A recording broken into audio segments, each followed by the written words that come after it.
Santa Maria. Sérgio, você pode nos dirigir numa oração, por favor? Sim. Senhor, querido Deus, Pai Santo, chegamos na Tua presença agora, Pai, e pedindo primeiramente que Tu ajude o Al nesse estudo que ele vai nos dar, e também te pedimos que a gente esteja de coração aberto, pronto para receber esta mensagem, para sairmos daqui cada vez mais edificados referente a Tua palavra. Muito obrigado, Pai, e ajude-nos. Amém. Amém. Obrigado, Sérgio.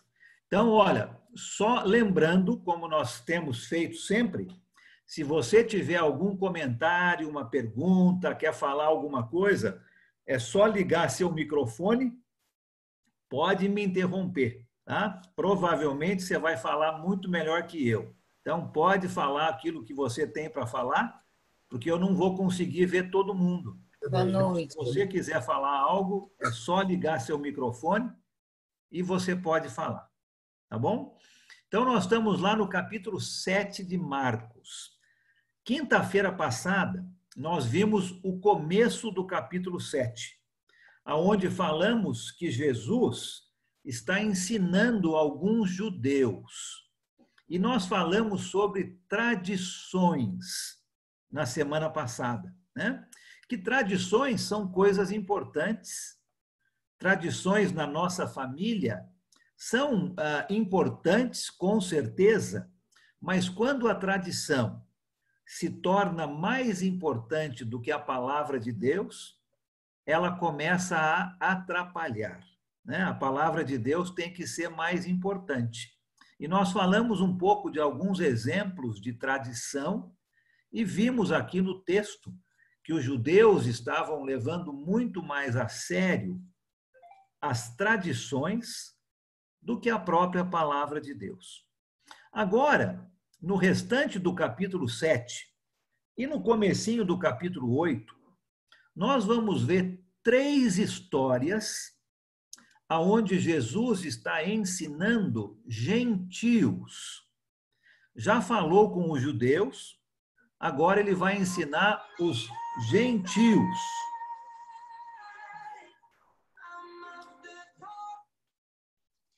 Não pode explicar. Vai explicar o que é gentil? Sim. Okay. Boa pergunta. Quem quer falar o que era um gentil? Quem sabe o que é um gentil aqui no nosso Evangelho de Marcos? Eu sou um gentil. Tá? A maioria é aqui. Gentil, né? Tá certo, Sérgio? Quem eram os gentios naquela época? Não judeus. Todos aqueles que não eram judeus eram gentios. Isso mesmo. Tá? Abraão era gentil. Como é que é? Abraão era gentil. No comecinho da sua vida, sim, você tem razão, né? Depois ele se tornou, né, o grande pai do povo judeu. Mas antes dele se tornar o pai do povo judeu, ele era um gentil, tá certo? Então, naquela época, o mundo era dividido em 2. Tinham os judeus e todos aqueles que não eram judeus eram gentios. Então, os romanos, os gregos, os africanos, todos que não eram judeus, eram considerados gentios. Então, nós vamos ver agora, nesse texto, Jesus ensinando gentios. E vamos ver 3 milagres de Jesus. Eu gostaria que a gente lesse os 3 milagres. Nós não vamos passar muito tempo nesses milagres, porque eu gostaria hoje, se conseguirmos, chegar depois dos milagres. Tá? Mas os 3 milagres que estão agrupados aqui relatam Jesus ensinando gentios. O primeiro milagre que nós vamos ver, Jesus curando a filha de uma mulher, vai mostrar para nós Jesus ensinando sobre a fé. Já falamos sobre fé no Evangelho de Marcos, né? Principalmente dos discípulos de Jesus, que não tinham muita fé. Aqui Jesus vai ensinar sobre fé. Depois, no segundo milagre, quando Jesus cura um homem surdo, e por causa da sua surdez ele tinha dificuldade para falar, né? Nós vamos mostrar aqui a compaixão de Jesus. Depois, no terceiro milagre, uma multiplicação dos pães, nós vamos mostrar mais uma vez Jesus mostrando o seu grande poder. Então, 3 situações em que Jesus vai ensinar os gentios. E lembra que Jesus está ensinando, ou Marcos está escrevendo o seu evangelho para os romanos. Já falamos que os romanos eram um povo que se movimentava muito, um povo de muita ação. E nós vamos ver isso agora exatamente com Jesus. Jesus indo de um lugar para outro, e nós estamos vendo 3 milagres acontecendo. Tá? Vamos ler, então, juntos aqui o primeiro desses milagres. Quem está com uma voz boa, para que todo mundo possa ouvir, pode ler para a gente Marcos capítulo 7, do versículo 24 até o versículo 30. Vamos ler esse trecho de uma vez e aí vamos comentar um pouquinho sobre a fé. Tá? Quem gostaria de ler? Posso ler ela? Pode ler, por favor. Capítulo 7 de Marcos, versículo 24. Jesus saiu daquele lugar e foi para os arredores de Tiro e de Sidom. Entrou numa casa e não queria que ninguém o soubesse. Contudo, não conseguiu manter em segredo a sua presença. De fato, logo que ouviu falar dele, certa mulher, cuja filha estava com um espírito imundo, veio e lançou-se aos seus pés. A mulher era grega, Cirofenícia, de origem, e rogava a Jesus que expulsasse de sua filha o demônio. Ele lhe disse: deixe que primeiro os filhos comam até se fartar, pois não é correto tirar o pão dos filhos e lançá-lo aos cachorrinhos. Ela respondeu: sim, Senhor, mas até os cachorrinhos debaixo da mesa comem das migalhas das crianças. Então ele lhes disse: por causa desta resposta, você pode ir. O demônio já saiu da sua filha. Ela foi para casa e encontrou sua filha deitada na cama, e o demônio já a deixara. Obrigado. Então, essa é a primeira história, né? Lembra que Jesus está no capítulo 7, nós falamos disso na semana passada. Jesus está conversando com alguns fariseus e mestres da lei. Aqui nós já vemos Jesus saindo daquele lugar e indo para as regiões de Tiro e de Sidom. Não sei se você tem um mapa na sua Bíblia. Algumas Bíblias, no final, tem um mapa. Tá? Se você tem um mapa na sua Bíblia, você pode abrir lá para o mapa. Se você não tem, se você está olhando aqui para a telinha do celular ou para a telinha do computador, tá? Vamos pensar que aonde Jesus está é bem no meio dessa telinha que você está olhando. Tá? Jesus estava em Cafarnaum, na Galileia, pertinho do mar da Galileia. E aqui ele vai lá para as regiões de Tiro e de Sidom. Aproximadamente uns 40 quilômetros de Cafarnaum. É bastante, não é? Porque eles tinham que andar a pé. Não pegava moto, não pegava ônibus, não tinha metrô, né? É tudo a pé. Então, 40 quilômetros é bastante. E eles estão indo agora, Jesus já se encontra, de repente, a 40 quilômetros de distância da onde ele estava. Assim que Marcos escreve, né? É muita ação. Jesus não fica muito tempo parado. E ele vai para a região de Tiro e de Sidom. Hoje seria o Líbano, o Líbano, esse país onde teve essa explosão há alguns dias atrás, né? Uma semana atrás, acho, não sei exatamente quando foi, né? Mas neste país. Tá? Então, Tiro e Sidom ficavam aproximadamente aonde é o Líbano hoje. É nessa região que Jesus está. Então, se você está olhando na telinha do celular ou do seu laptop, você vai para cima, tá? Você vai em direção ao norte e você vai chegar em Tiro e em Sidom, uns 40 quilômetros de Cafarnaum. Ali moravam gentios, porque não era o território do povo judeu. Jesus está indo para lá. E ele quer ficar sozinho, mas é impossível, né? Nós já vimos várias vezes que não dá para Jesus ficar sozinho. Quando as pessoas descobrem que ele está lá, a multidão corre para lá.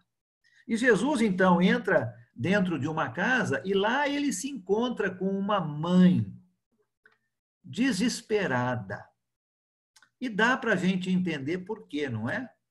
Nós aqui que somos pais e mães, a gente consegue entender o desespero desta mãe quando tem uma filha ou um filho doente, não é? Dá para a gente entender muito bem o que essa mãe estava passando. E ela tinha algumas coisas contra ela. A sua nacionalidade, por exemplo. Ela não era judia, ela era gentia, não é?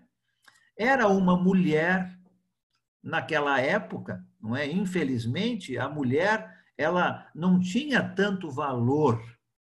Jesus corrigiu isso, não é? Mas era o costume naquela época. Então, ela tinha algumas coisas contra ela. E ela vai conversar com Jesus. E ela reconhece que Jesus veio para outro povo, para o povo judeu.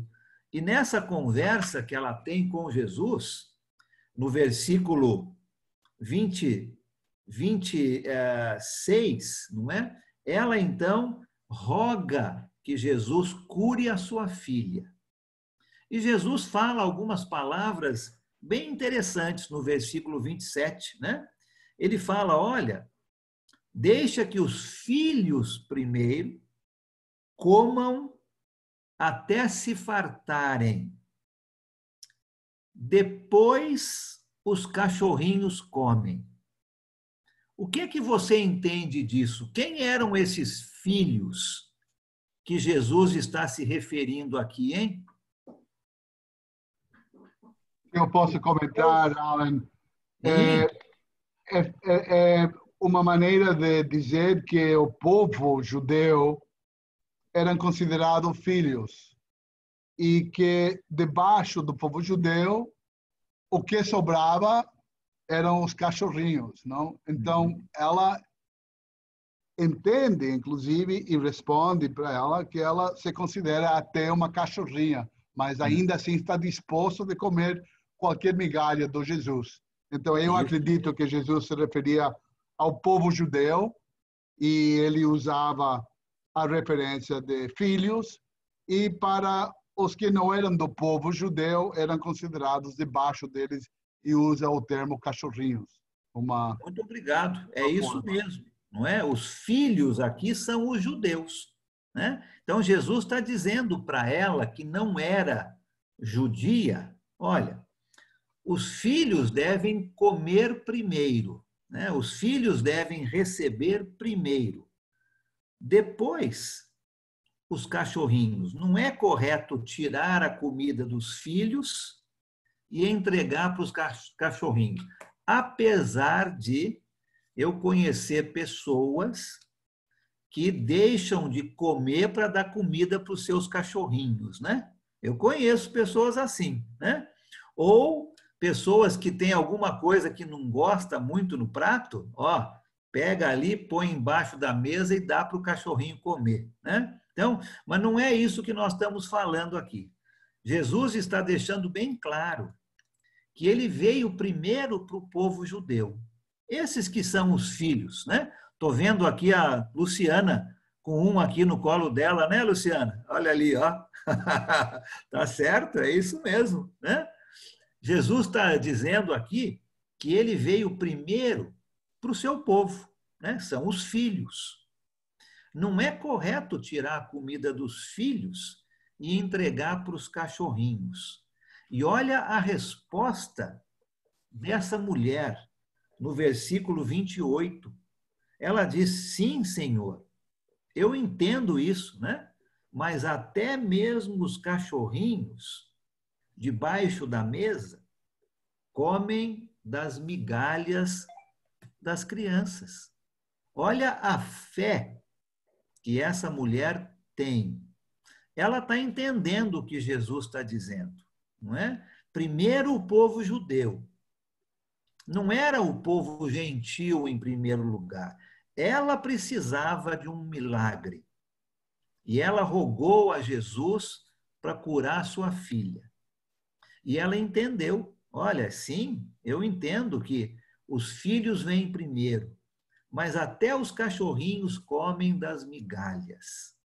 A fé que essa mulher tinha, mesmo sendo uma migalha que ela recebesse, já seria o suficiente para sua filha ser curada. E é isso que aconteceu, não é? Jesus fala para ela: pode ir para sua casa. Uma cura que Jesus faz à distância. Interessante, né? Nós vamos ver vários milagres de Jesus, já vimos vários. Alguns Jesus estava no local, outros ele curou à distância, né? Aqui é um outro exemplo disso. Olha, pode ir para sua casa, a sua filha está curada. E ela vai, né? Ela vai para casa no versículo 30 e ela encontra a sua filha curada. Jesus está ensinando sobre fé. Nós vamos ver no restante do nosso texto, no capítulo 8, que os discípulos de Jesus não vão ter fé. Eu creio que Jesus está já antecipando o que ele vai ensinar para os seus discípulos, mostrando que até mesmo no povo gentil, não é? Os cachorrinhos, existia fé muito grande. Muitas pessoas pensam que Jesus está sendo muito rude com essa mulher, né? Chamando essa mulher de cachorrinho. Olha, o termo aqui não é um termo de repreensão, não é um termo forte usado aqui, de maneira nenhuma, não é? É um termo para um cachorrinho de estimação. É um termo até carinhoso que Jesus está usando aqui. Então, Jesus não está sendo rude com essa mulher, pelo contrário. Ela demonstrou uma fé muito grande que nem mesmo o povo judeu demonstrou. E recebeu aquilo que ela precisava. Recebeu a sua cura. Tá? Jesus... Se puder acrescentar, Lógico. não é como você falou, não é pejorativo o termo de Jesus. Ele está cuidando primeiro da família, como qualquer pai cuida primeiro da família, depois dos demais. Mas, além da fé, ela está demonstrando um alto grau de humildade. E para ter fé, você precisa acreditar naquilo que você não entende completamente, que você não vê completamente. Portanto, você não pode ser orgulhoso e pensar que você sabe tudo. Ela está tendo esse grau de humildade que permite essa fé nascer e crescer dentro dela.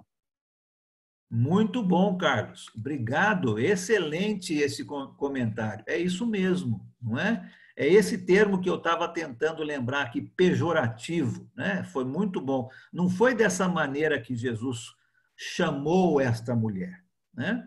E demonstrou muita humildade, sim. Está perfeito esse tipo de entendimento. É o Paulo. Muito bom isso. Obrigado pelo comentário, Carlos. Quem mais falou? Paulo Allen. Oi, Paulo. Você está bem, né, pelo jeito? Eu estou melhor, graças a Graças Deus. a Deus. Allen, também acredito que a gente consegue entender, além da humildade que o nosso irmão acabou de falar, ela quis dizer a Deus, a Jesus, que ela não queria a sua atenção completa, bastava um pouquinho só de atenção dele, que é a humildade, né? E a fé que ela tinha, né? Obrigado. Uhum. Muito bom, excelente, né? Muito obrigado, comentários ótimos, não é? Humildade, humildade é necessária, ela vai junto com a fé, não é? Falamos um pouco já, um pouco não, bastante sobre fé, definimos até a fé, não é? Mostramos que a fé é aquilo que a gente não consegue ver, não é? É aquela esperança que a gente não tem ainda. E para ter fé, precisa ter humildade, com certeza, não é? Se nós tivéssemos que conhecer tudo para ter a fé, aí não seria mais fé, não é mesmo? Então, a humildade é algo muito importante, vai junto com a fé. E essa moça aqui, essa senhora, com certeza demonstrou isso. E ela recebeu a cura, recebeu aquilo que ela precisava. Tá? Agora, Jesus já vai sair daqui, e começando no versículo 31, nós vamos ver que Jesus, então, está atravessando o mar, ele vai voltar para o mar da Galileia, vai atravessar o mar e vai voltar para Decápolis, aquela mesma região aonde ele havia curado aquele homem endemoninhado. Lembra no capítulo 5 de Marcos? Nós falamos sobre ele. Jesus está voltando para aquela mesma região. Ele estava lá do outro lado, lá em Tiro, em Sidom, pertinho do mar Mediterrâneo, e agora ele já está de volta, já atravessou o mar da Galileia e já está nessa outra região. Marcos é assim, é ação para tudo quanto é lado. Então, alguém, por favor, pode ler para a gente do 31 ao 37. Posso ler? Pois não. De novo, Jesus se retirou das terras de Tiro e foi por Sidom até o mar da Galileia, através do território de Decápolis. 32. Então lhe trouxeram um surdo e gago e lhe suplicaram que impusesse as mãos sobre ele. Jesus, tirando-o da multidão à parte, pôs os dedos nos ouvidos dele. Depois, cuspindo, aplicou saliva na língua do homem. Então, erguendo os olhos ao céu, suspirou e disse: Efatá, que quer dizer, abre-se. E logo os ouvidos do homem se abriram, e o empecilho da língua se soltou, e ele falava sem dificuldade. Jesus lhe ordenou que não contassem isso a ninguém. Porém, quanto mais recomendava, tanto mais eles o divulgavam. Ficavam muito admirados, dizendo: tudo ele tem feito muito bem. Faz até os surdos ouvirem e os mudos falarem. Obrigado, né? Então, aqui nós vemos o segundo milagre de Jesus, ensinando gentios. E aqui nesse milagre, nós vamos ver o grande poder de Jesus, o grande poder dele sobre qualquer tipo de doença. Nós já vimos isso várias vezes no Evangelho de Marcos, mas Jesus está lá em Tiro e Sidom. Se você está olhando de novo aí, se você não tem um mapinha, você está olhando para a parte de cima do celular ou do laptop, volta para o meio seria o mar da Galileia, e vai um pouquinho para o seu lado direito. Aí você está na região de Decápolis.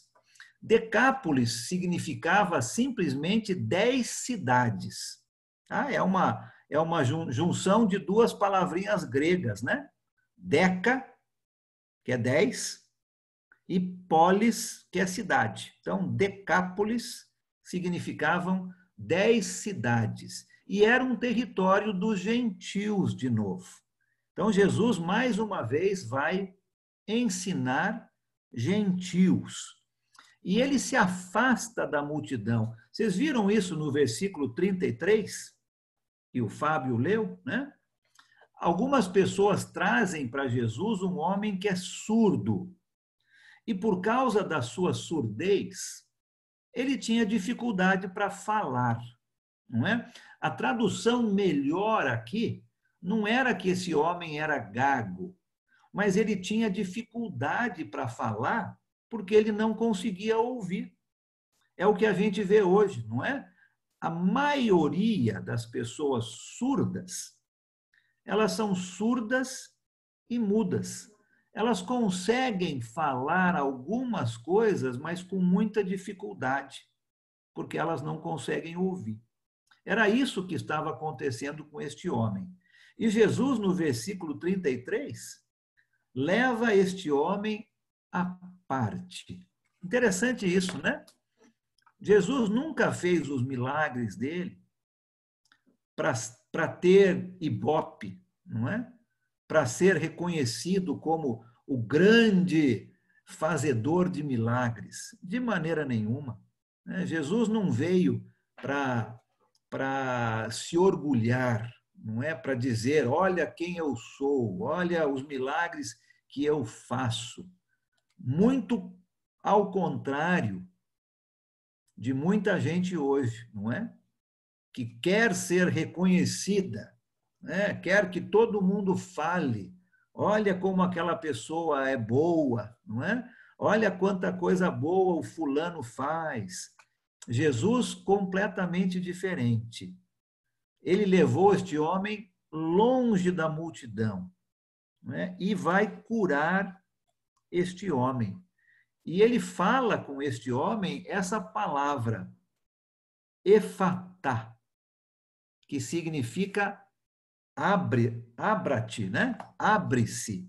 Interessante, aqui em Campinas, nós temos um consultório bem grande, perto do Shopping Iguatemi, um consultório de otorrino, né? Otorrinolaringologia, né? Ouvido, nariz e garganta. E o nome deste consultório, são uns 10 ou 12 médicos ali, e o nome deste consultório é Efatá. Interessante, né? Interessante isso, né? É um nome muito apropriado para um consultório de otorrinolaringologia, ouvido, nariz, garganta, boca. Era a dificuldade deste homem.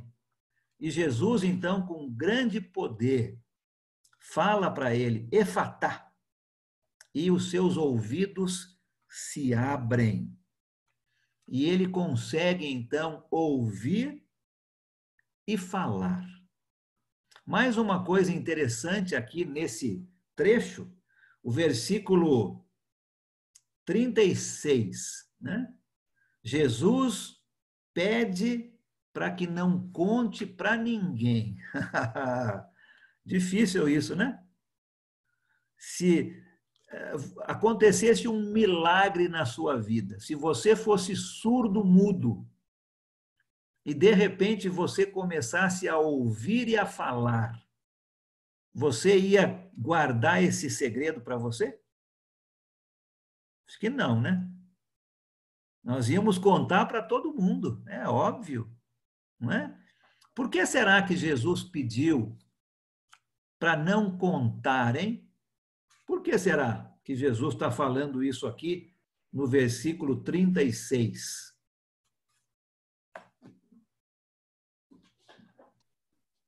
Ele já não era muito querido, né? E com mais essa ainda, eu acho que ele está pedindo porque ele sabe. A gente vê em outras passagens que ele pede para não contar porque ele não quer que a hora chegue antes da hora que tem que ser, né? Então, na minha opinião, é por isso. Isso mesmo, né? Nós já vimos em outras ocasiões que os fariseus, os escribas, os mestres da lei, estão tentando pegar Jesus em alguma situação para condenar Jesus, por ciúmes, por inveja. Então é isso mesmo, Jesus tinha um tempo aqui na terra, 3 anos ensinando os seus apóstolos. E ele queria aproveitar esses 3 anos. Então, se as pessoas começassem a saber dos milagres, além dos escribas e fariseus irem mais contra ele, ele não ia poder nem ter tempo de ensinar os seus apóstolos, porque todo mundo queria ir atrás de Jesus. Todo mundo queria ver um milagre. Não é? É como hoje. As pessoas hoje querem um show, não é? Aonde tem um milagre, olha, é só colocar uma faixa em algum lugar, nas sextas-feiras acontecem milagres aqui. E pode ter certeza que aquele local vai lotar, né? As pessoas querem ver isto. E era a mesma coisa na época de Jesus. Se os milagres fossem abertamente anunciados, Jesus não ia conseguir nem andar, porque todo mundo estaria ali com ele. Já está acontecendo isso, né? Jesus não tem nem tempo para ficar sozinho. Então, Jesus fala para eles, ó, não contem para ninguém. É impossível. Com certeza, os milagres são contados de pessoa para pessoa e isso vai espalhar a fama de Jesus, né? Jesus não veio para isso, mas as pessoas espalhavam a sua fama. E o povo ficava maravilhado, no versículo 37, né? Dizendo, ele faz isso muito bem. Nós vamos ver no Evangelho de Marcos essa palavra sendo usada muitas vezes. O povo reconhecendo que Jesus ensinava e fazia as coisas de uma maneira maravilhosa. O povo reconhecendo isso. Mas nós já vimos 2 histórias, né? A primeira daquela mãe, que demonstra uma fé muito grande, e agora dessa cura, demonstra o grande poder de Jesus. Vamos para a terceira história. No capítulo... Antes de seguir, eu só queria acrescentar outro comentário. Primeiro, ele não queria ganhar a fama de um curandeiro físico. Não? Acredito que era um dos grandes motivos. Ele veio para algo muito mais importante. Curador de almas, de maneira de vidas, de maneira de viver, e não apenas um curandeiro físico. Mas, por outro lado, eu certeza tenho que ele sabia que iria contar, mas não ficou bravo. Então, sempre achei esquisito isso. Não, que ele mandou não contar, sabendo que ia contar de qualquer jeito, e, graças a Deus, não ficou bravo com ele. Não? É verdade, né, cara? Um milagre. É isso mesmo, obrigado, né? A gente vê isso em várias histórias. Jesus dizendo, olha, não conte para ninguém. É impossível, não é? Uma coisa boa, nós todos queremos compartilhar, não é? Se alguém encontrasse a cura para o coronavírus, imagina, ia ficar quietinho, sem contar para ninguém? Acho que não, né? Nós íamos espalhar isso para muita gente.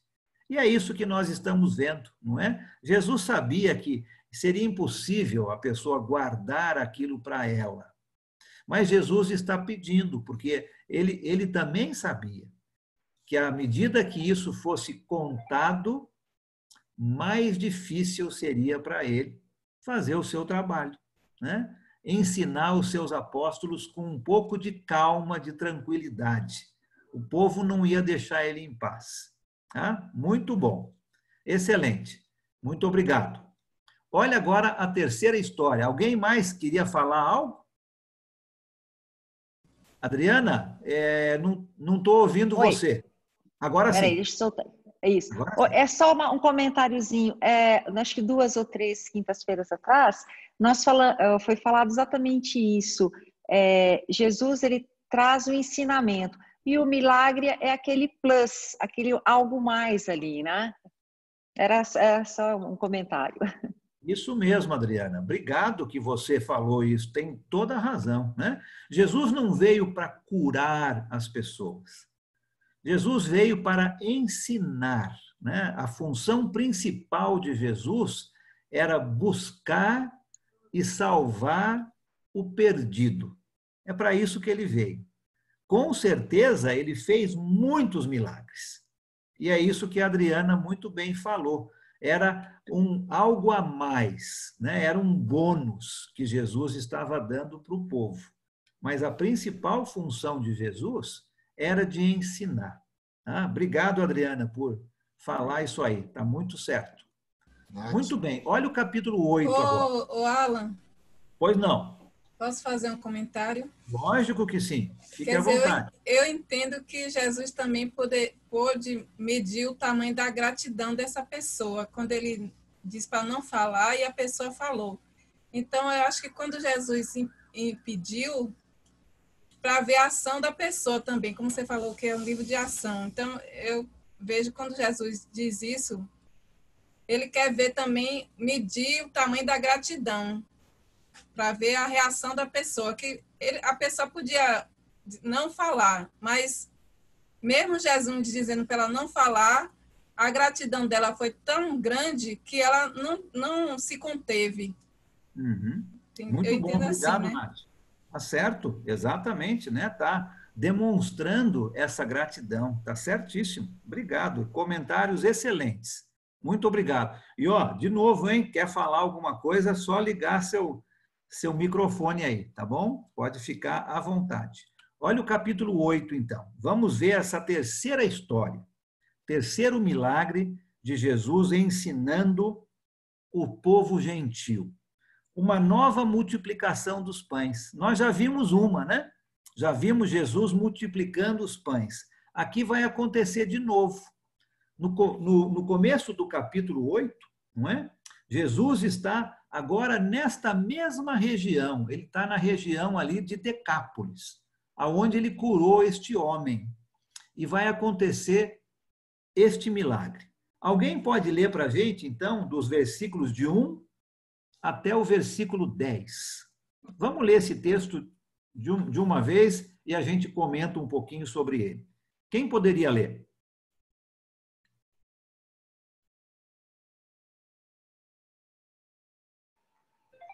Naqueles dias, outra vez reuniu-se uma grande multidão. Visto que não tinham nada para comer, Jesus chamou os seus discípulos e disse-lhes: Tenho compaixão desta multidão. Já faz 3 dias que eles estão comigo e não têm nada para comer. Se eu os mandar para casa com fome, vão desfalecer no caminho, porque alguns deles vieram de longe. Os seus discípulos responderam: Onde neste lugar deserto poderia alguém conseguir pão suficiente para alimentá-los? Quantos pães vocês têm? Perguntou Jesus. 7, responderam eles. Ele ordenou à multidão que se assentasse no chão. Depois de tomar os 7 pães e dar graças, partiu-os e os entregou aos seus discípulos para que os servissem à multidão. E eles o fizeram. Tinham também alguns peixes pequenos, e ele deu graças igualmente por eles, e disse aos seus discípulos que o distribuíssem. O povo comeu até se fartar, e juntaram 7 cestos cheios de pedaços que sobraram. Cerca de 4.000 homens estavam presentes, e tendo-os despedidos, entrou no barco com seus discípulos e foi para a região de Dalmanuta. Obrigado aí, Sérgio. Então, de novo aqui. Jesus está naquela região ali de Decápolis, né? Uma região do povo gentil, e Jesus está ensinando. e uma multidão está presente, como daquela outra vez, né? Jesus já tinha multiplicado pão e peixe. Lembra quantas pessoas estavam presentes naquela primeira? 5.000. 5.000, né? 5.000. E agora, 4.000. Tá? Homens, né? Então, você pode multiplicar isso, talvez por 3, né? Se contar a esposa e um filho. Talvez aí entre 10 e 12 mil pessoas estão ali. Bastante gente, né? Naquela primeira multiplicação, o povo estava com Jesus fazia um dia. Aqui, 3 dias já. E com certeza estão com fome, né? E Jesus está dizendo, olha, se a gente despedir esse povo, eles vão acabar morrendo pelo caminho, né? Foi isso que nós vimos aqui no versículo 2 e 3 do capítulo 8.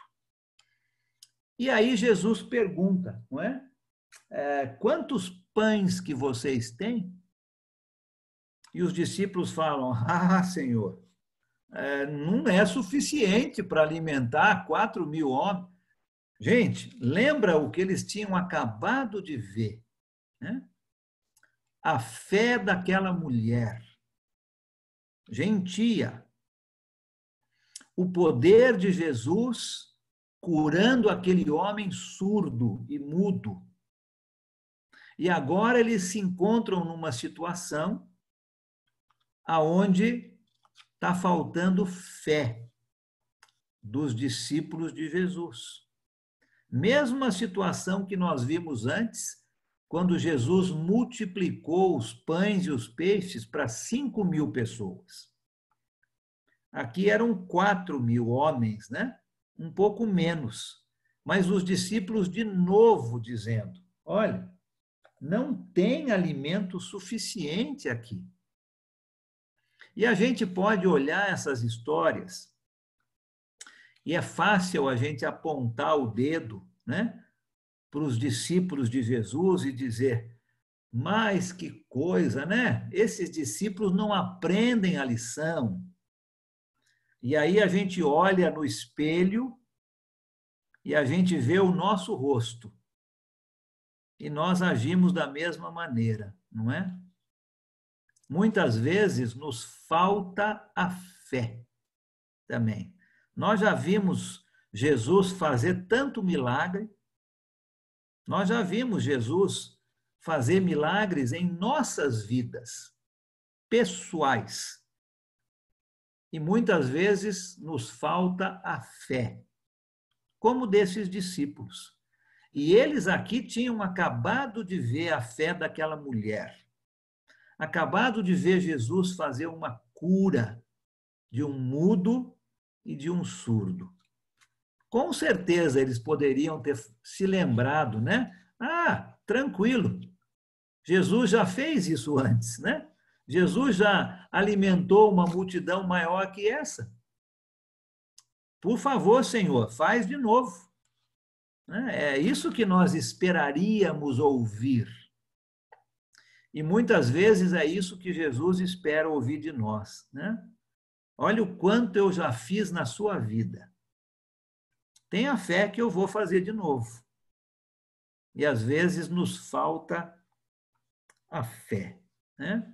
Jesus aqui mais uma vez demonstra uma compaixão grande pelo povo e demonstra um controle total da situação. Mas os seus discípulos ainda não tinham fé. Faltava fé para eles, né? Interessante que Jesus, com 5.000 pessoas, e agora aqui 4, só contando homens, né? 9.000 homens, multiplica pães e peixes suficientes para todos. No primeiro milagre, lembra quantos cestos que eles conseguiram guardar de pães? 12. E agora aqui quantos? 13. Quantos aqui? 13. Olha lá. 7. 7, né? 12 mais 7, 19. Olha, é muito cesto de pão, né? Jesus está demonstrando uma compaixão muito grande pelo povo. Será que eles tinham se esquecido da primeira multiplicação dos pães? O que será que está acontecendo com os discípulos de Jesus? Está faltando fé. Está faltando fé. E nós vamos ver isso muito... É o segundinho, ela. Como? Quando ele manda ajuntar os peixes, pôr no cesto e guardar, é para nós hoje, né? Era uma coisa visível, né? Olha o poder de Jesus. Com certeza, era para todo mundo ver aquilo. Sem dúvida, né? Nós vamos ver um pouquinho para frente, acho que não vai dar para chegar lá hoje, não quero correr, mas a partir do versículo 14 do capítulo 8 vai ficar...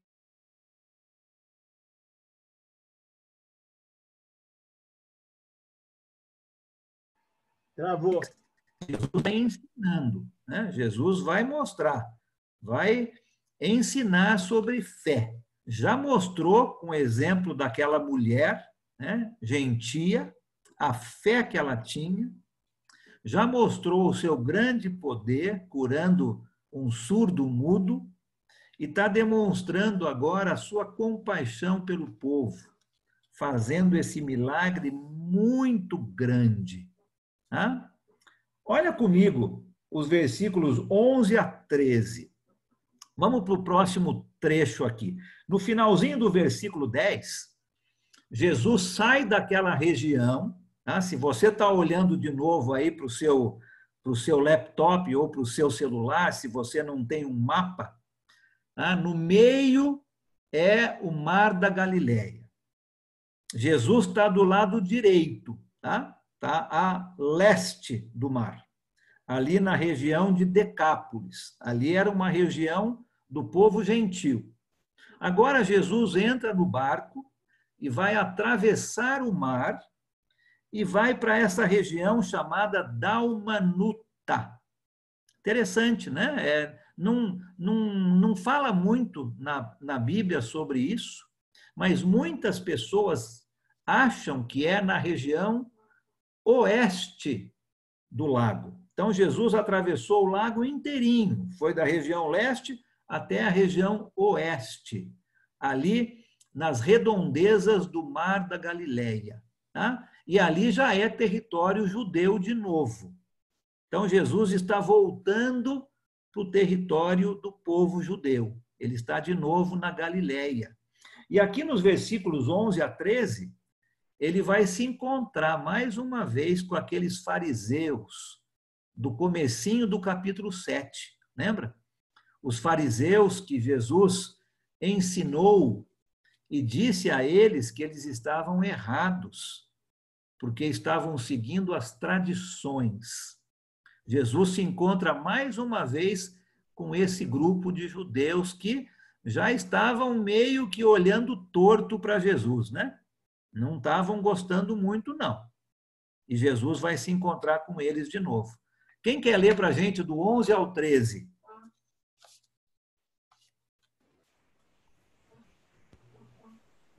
E, saindo os fariseus, puseram-se a discutir com ele, e, tentando-o, pediram-lhe um sinal do céu.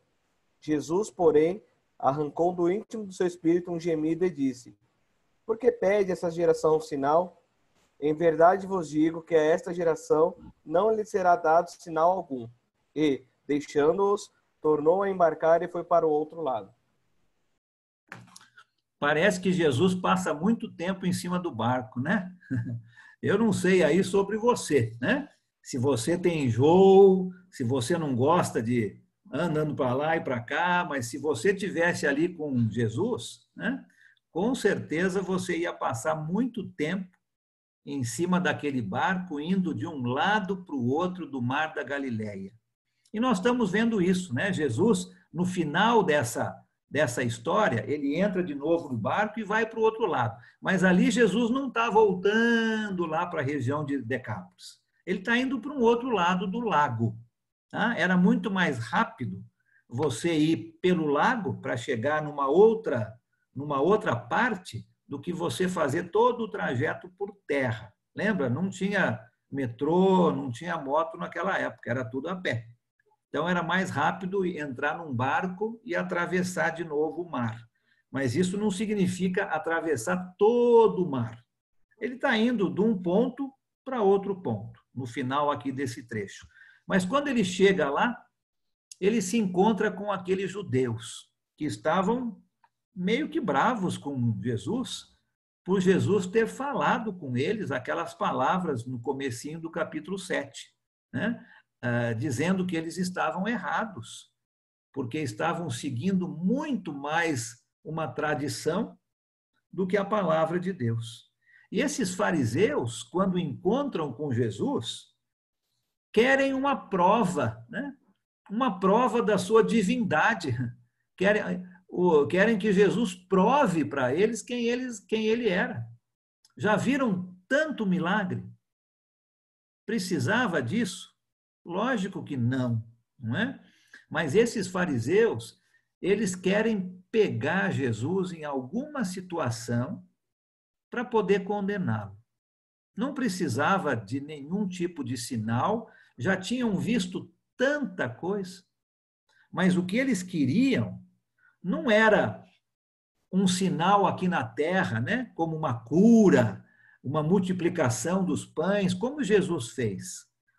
Eles queriam um sinal lá dos céus.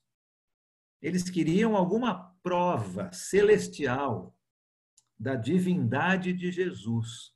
Versículo 11, né? Eles querem uma prova lá do céu. E Jesus, conhecendo o coração deles, Jesus diz para eles, olha, de maneira nenhuma eu vou dar um sinal para vocês. Vocês não merecem sinal nenhum. Porque, na verdade, vocês não estão interessados. Vocês só querem me pegar em alguma coisa para me condenar. E Jesus fala, de jeito nenhum eu vou dar um sinal para vocês. Ele entra no barco com os seus discípulos e vai para uma outra região do Lago da Galileia. Tá? Algum comentário aqui nesse trecho? Os gentios criam mais em Jesus do que os próprios judeus, né? Muitas vezes, sim, Sérgio. Muitos judeus, aqueles ali, tinham participado daquela comida do pão, tudo, né? E ainda ficavam duvidando, né? Muitas vezes, sim. É isso mesmo que nós estamos vendo, não é? E Jesus vai usar tudo isso para dar uma lição nos seus discípulos. Fica comigo alguns minutinhos a mais. Vamos ler esse próximo trecho aqui, nós vamos parar com esse próximo trecho, porque faz parte de tudo isso que nós estamos vendo hoje. Sim? Os fariseus eram cegos espiritual. Como é que eles podiam ver um sinal de Jesus, né? Pois é. Boa, muito boa, Esdras, né? Se eles estavam com uma cegueira espiritual, jamais eles iam ver um sinal vindo dos céus. É lógico, né? Muito bom. Eles estão querendo testar, pegar Jesus. Eles não querem sinal nenhum, né? Eles querem só pegar Jesus em alguma contradição. E Jesus conhecia o coração deles, né? E diz, não. E ele entra no barco e vai para um outro local. Tá? Muito obrigado, Esdras. Excelente. Olha lá, vamos só ler esse texto para a gente poder fechar esse assunto aqui. Capítulo 8, do 14 ao 21. Alguém leia para nós esse trecho aqui, por favor. Ora, aconteceu que eles se esqueceram de levar pães e no barco não tinham consigo senão um só. Preveniu Jesus dizendo, vede e guardai-vos do fermento dos fariseus e do fermento de Herodes. E eles discorriam entre si: é que não temos pão. Jesus, percebendo, lhes perguntou: por que discorreis sobre o não teres pão? Ainda não considerastes, nem compreendestes? Tendes o coração endurecido? Tendo olhos não vedes e tendo ouvido não ouves? Não vos lembrais? De quanto partiu os 5 pães para os 5.000?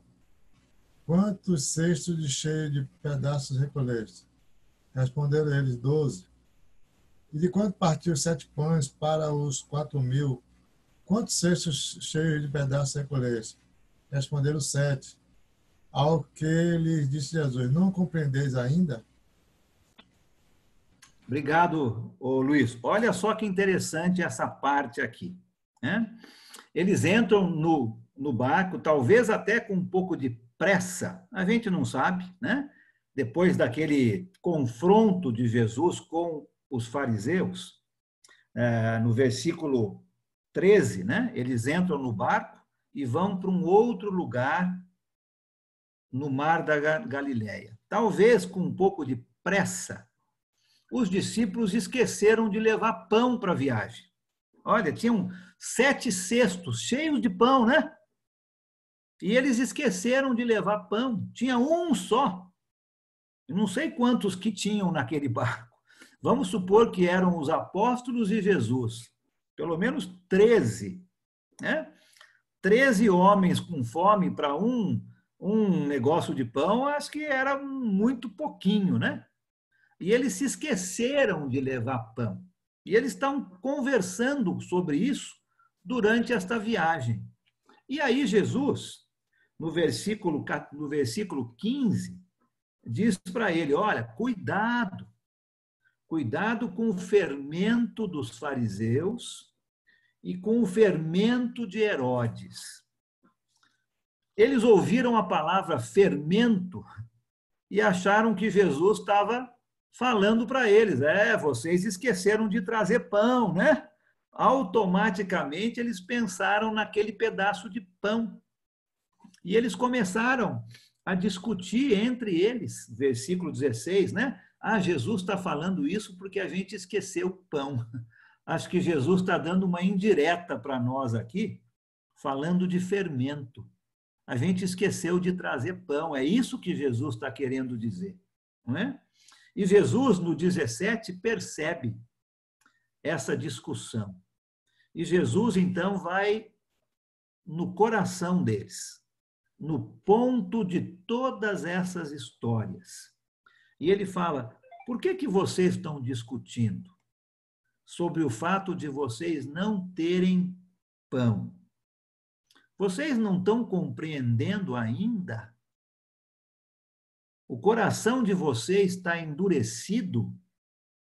Vocês têm olhos, mas não conseguem ver. Vocês têm ouvidos, mas não conseguem ouvir. Lembra? Acabaram de ver Jesus curando um surdo. Vocês não se lembram? E aí Jesus vai lembrar os 2 episódios, não é, de multiplicação dos pães.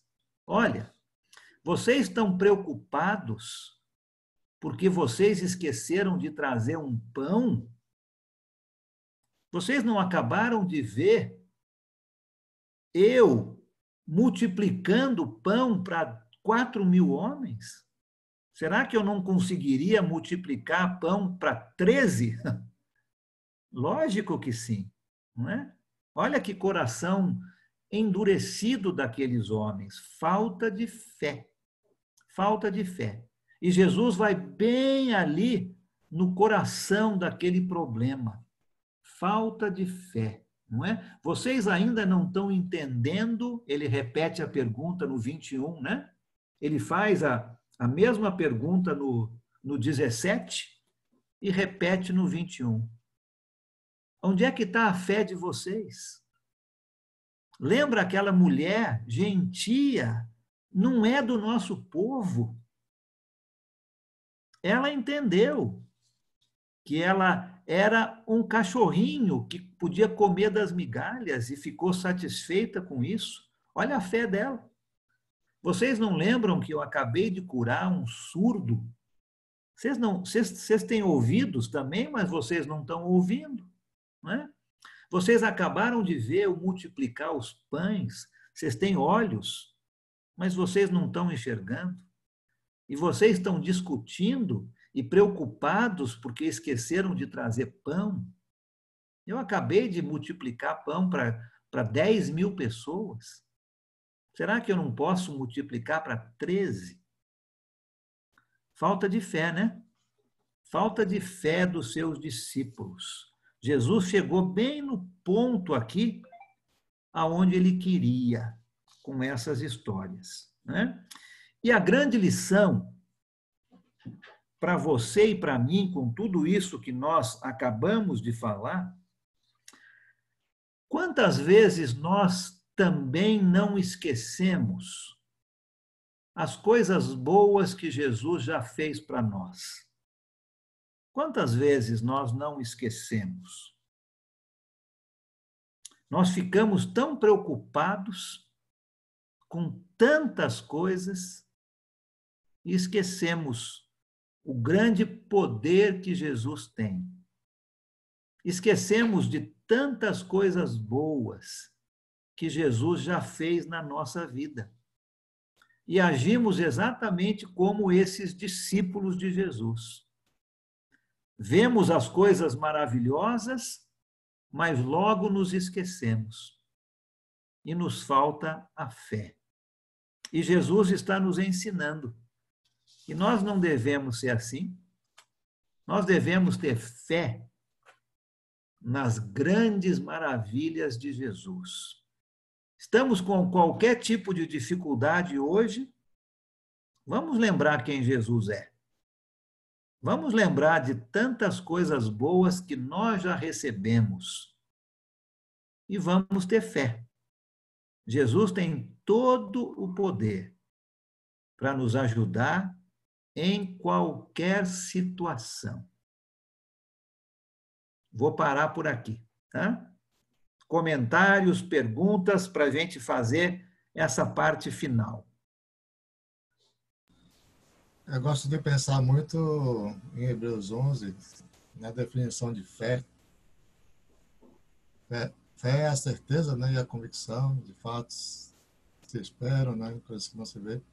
Uhum. E a gente vê Jesus trabalhando essa questão nos discípulos, né?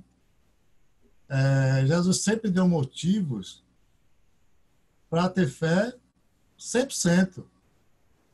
Né? Não tem dúvida. Deus não queria dúvida sobre o poder dele, sobre o amor dele. Né? Então, quando a Bíblia fala de fé, a certeza e a convicção, nós temos razões e motivos para ter essa fé.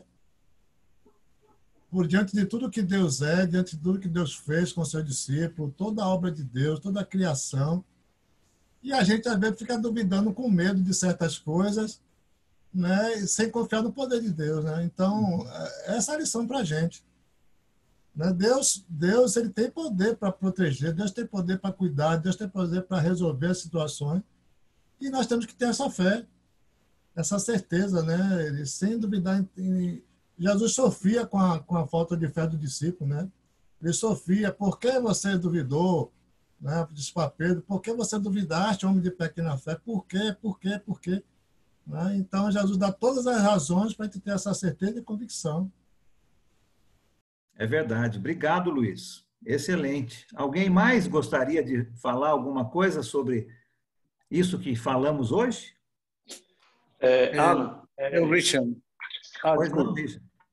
Pode falar. Alan, Jesus deixou isso registrado para nos mostrar a importância do lado espiritual. Talvez nós estamos preocupados muito com o corpo, entendeu? Com o atual, com este mundo. Esquecendo o quê? Do lado espiritual, que é o quê? Que é a salvação. Muitas pessoas querem salvar o corpo e não o espírito. Preocupado com o corpo e se esquece do lado espiritual. Jesus deixou escrito isso assim para nós lembrar que o importante é o lado espiritual da nossa vida. Muito bom. Obrigado, Esdras. Excelente, né? Richard, o que você queria falar? Olha,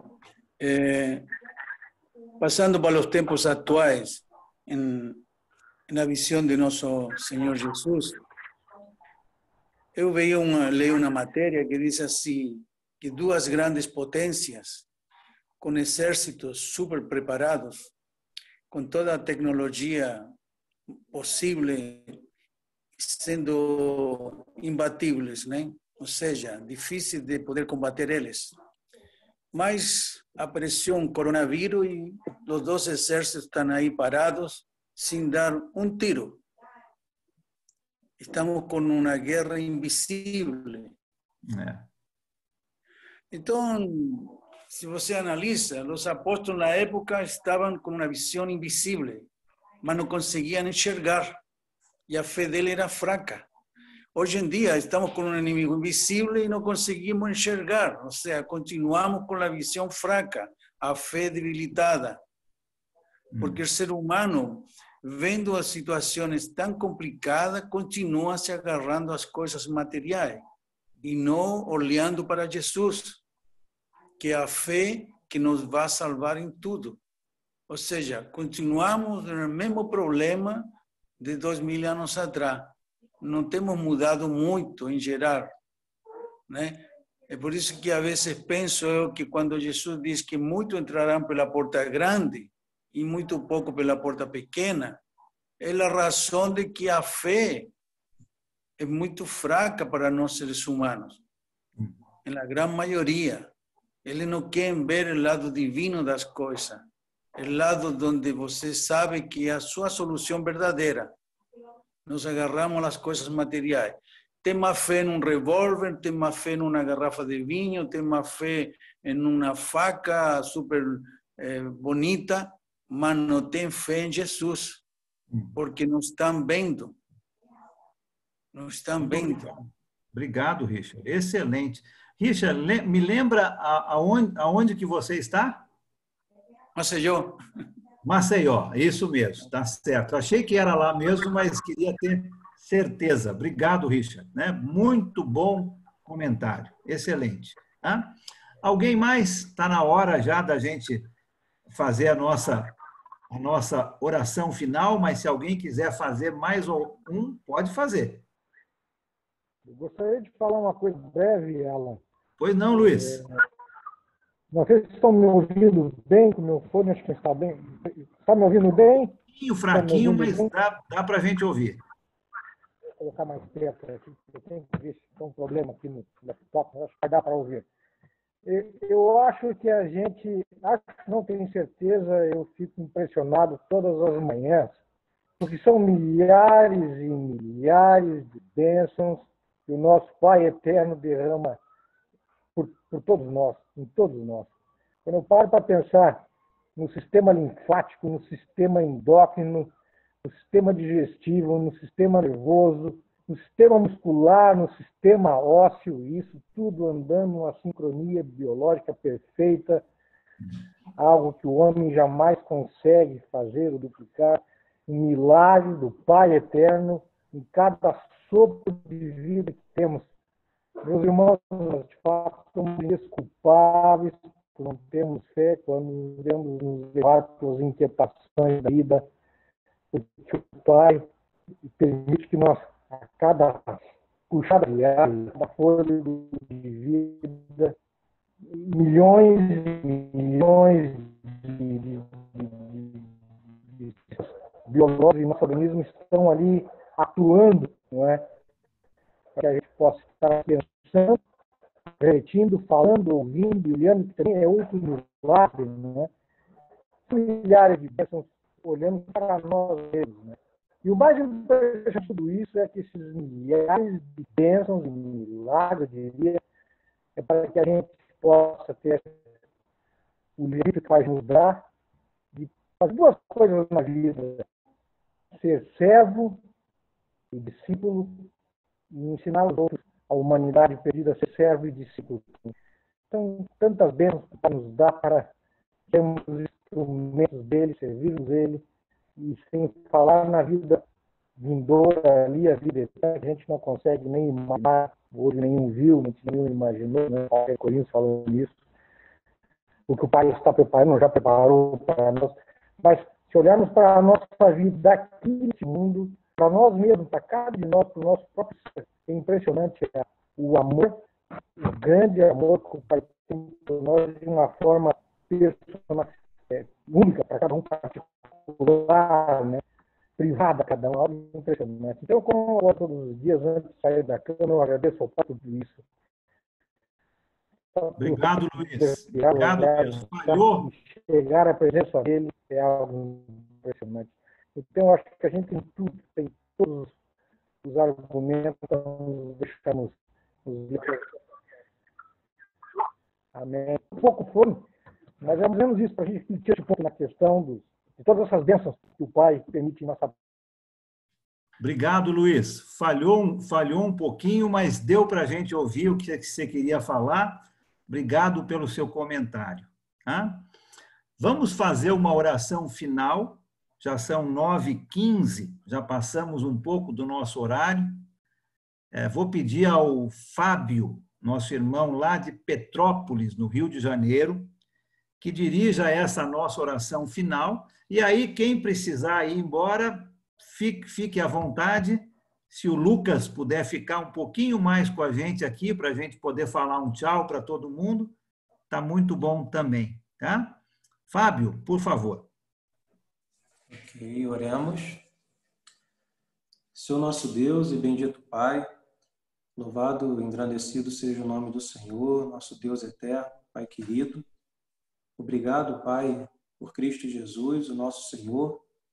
Temos conhecido cada vez mais o Senhor Jesus pelas Escrituras.